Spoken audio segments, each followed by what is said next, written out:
What's going on, guys, and welcome back to a brand new video on the channel, guys. Yes, guys, that's right, I'm back in Dubai on the grind, guys. Yes, guys, so sorry that I was away and I couldn't do the videos, but I will save that in a different video for next month. I'll be doing another Q&A pretty much soon, next month in October, so you guys can ask me all the kinds of different questions. But anyway, I am going to be analysing Man United's last game all the way back to United Watford. So yeah, that's how far behind I am, and I'm so sorry, guys, I couldn't film the videos while I was away. But now that I'm back in Dubai, I can actually film these videos now.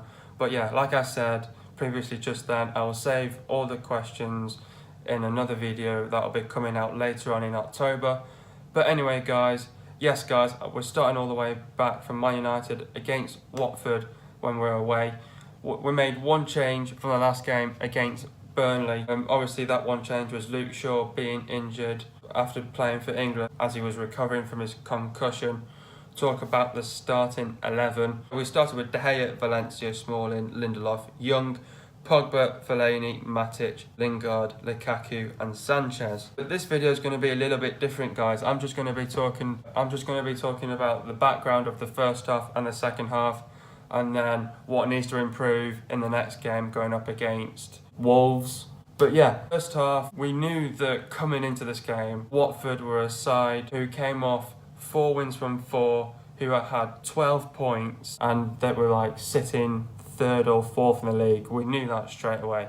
That we knew they had a very good team without Richarlison, a very good manager as well. So we knew that Watford were coming off 4 wins, and we knew that they went and beat Tottenham.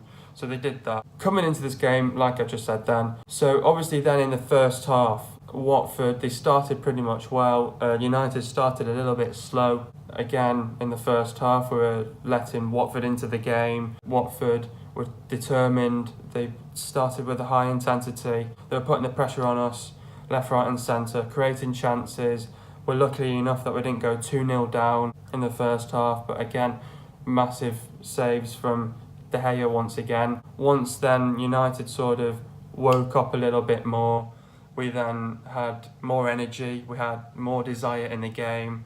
We were pressing forwards, we put the pressure back on to Watford, and once we put that pressure back onto Watford, they were then starting to make mistakes, and when those mistakes happened for Watford, we had then put in the first goal, which was led to a very good goal. Young puts in a free kick into Fellaini. Fellaini crossed it into Sanchez. Sanchez passed it to Young. Young crossed it into Lukaku, and Lukaku stops it in for 1-0. I was pretty much happy once we scored that first goal, because then we knew that once we got that first goal, we were looking good near to the end of that first half. Then, obviously, 3 minutes later, we scored that second goal. Great corner by Young.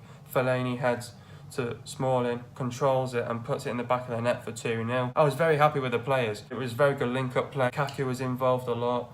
Pogba was involved a lot. Fellaini was involved a lot.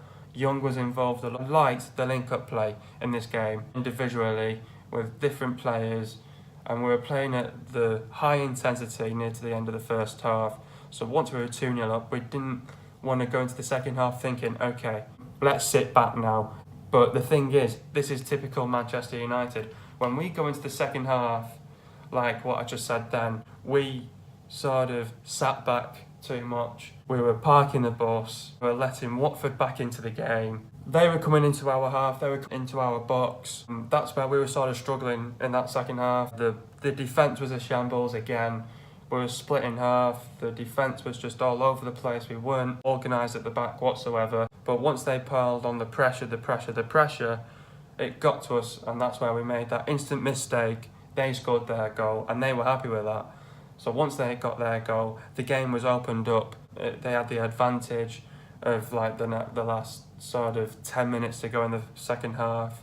And if they kept on putting the pressure, but they didn't do that. They didn't stick to their tactics in the second half, and that all sort of went to a fail and stuff like that. What needs to improve in the next game against Wolves? Well, it applies in every single game, defence-wise. When we're coming into games and when we're in defence, we're playing Lindelof and Smalling, Valencia and Young. Young's has only got a few starts, not even a few starts. I think that was his first start. It might not be, but I think he's only got 1 or 2 starts. Again, if we're getting outplayed defensively and one player's over there and one player's over there and the 2 are back, where's the support for a start? We need the other 2 or all 4 defenders to be in front of the goalkeeper and to cover. But tactically, we're not doing that. We're not tactically solid. So what needs to change? When the defenders are up high up the pitch, they need to get back quickly. They're all having a stroll, watching the game. We're all over the place. So the defenders need to immediately react. And that's why we expected a reaction from Watford. And that's why we needed to be tactically solid at the back. But luckily enough, we brought on another defender just to seal off the game and just to waste time. But we were lucky enough to win that game, and we were lucky enough not to concede 2 goals in the first half. So if we tactically now need to change that defence, which we need to do, and it needs to be worked on in certain areas, they need to know what's going on around them and their surroundings. And then again, in the second half, we had those few chances, those few opportunities where we got on the attack. But again, the final third wasn't that great. Putting the pressure back onto them, but they were all tired. They were all backing away. Some of them were having a stroll. We broke pretty well. We couldn't finish off these opportunities.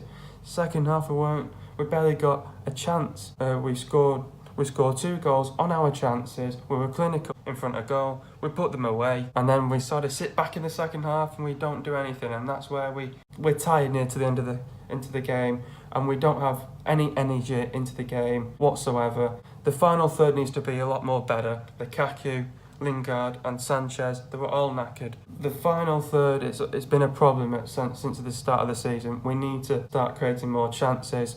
We need to as we come into the second half, we know, okay, we're 2 goals in front. It doesn't mean, okay, we're going to start parking the bus. We need to get another 1 or 2 goals just to seal off the win. And once we start doing that, and once we start finding our form, then we can push forwards. And then we're sort of making progression in the table, getting ourselves back up from after that shit start. So if we start doing that in the next couple of fixtures coming up, yes, we're coming up against West Ham next, but considering that the game after this was like the Champions League game, we need to start getting pushed forwards, pile on the pressure, start creating more chances in the second half, get a few more goals. And if we start doing that, we'll be showing who the real Manchester United is. And then obviously the second half, we made all the changes. Lingard went off for Martial. Talk about Lingard's performance. Crossed superbly for Pogba to finish, but otherwise was on the fringes for the majority of the game, substituted. Sanchez went off for McTominay. Sanchez's performance, there was one flash of the class when he embarked on a run and forced Ben Foster into making a save, but he was underperformed. Again, another one, Sanchez still can't find his form. He has good games and bad games, like the likes of Pogba. Rumours recently with Pogba not being captain now for Manchester United, and he's told the players that he's not being a captain anymore for Manchester United. And it goes to show, because today is currently Tuesday, filming this, the day of the Carabao Cup against Derby County, and yeah, he's been completely dropped from the team. But anyway, and then we made our last final sub.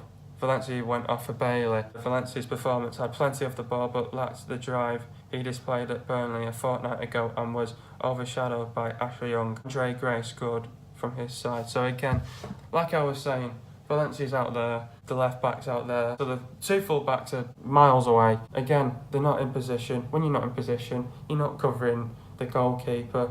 It's all down to the goalkeepers to make that great save, that great reaction. But at the end of the day, yeah, we did get the win.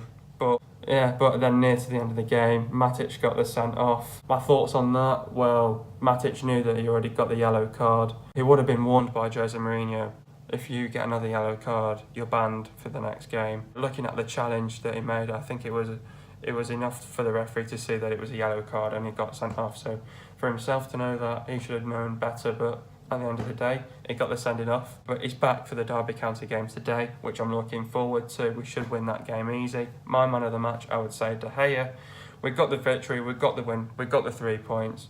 Moving on now to the next game against Wolves. Hope you guys have enjoyed another video. Be sure to leave a like, subscribe to the channel if you are new, and I'll see you guys in a video in the next coming days, and peace.